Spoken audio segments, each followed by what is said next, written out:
Now let's look at the bottom left of the whiteboard. Here is what I call, we have a classical case of heterolithics. Why we call them heterolithics? Because they have coarse grain and fine grain material which are alternating. Now, I don't want to talk about the patterns and all that associated with heterolithics. We'll keep that for another video. But in this case, we have what is seemingly equal thickness between the sand material and the argillaceous material.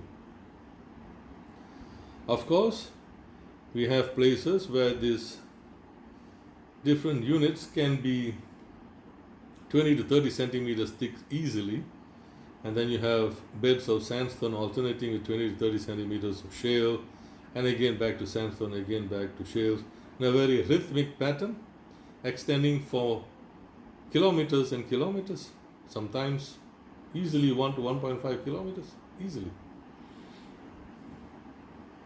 Alternatively, we can have places where this heterolithic sequence is made up of laminations of sandy material and shale material, ranging in thickness of 1 to 1.5 centimeters. It becomes a very local phenomenon, and the overall thickness of this heterolithic could be around 2 to 2.5 meters, ranging up to about 3 meters in thickness in totality. The beautiful thing about these heterolithics is that it's a self-contained system.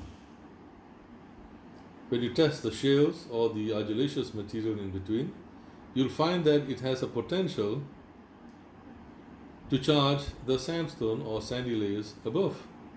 In other words, being a self-contained system, you have a reservoir rock and a source rock all packed into one massive package. So now when you study this, or if you have this occurring in your formations,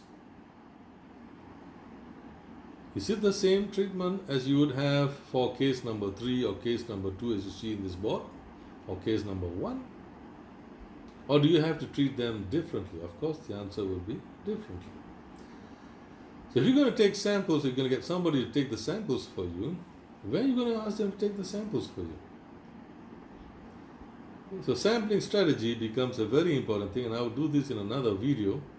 But sampling strategy is something very, very important if you really want to have a good meaning and true meaning for your work, leading up to sound exploration technique and eventually finding what you're looking for.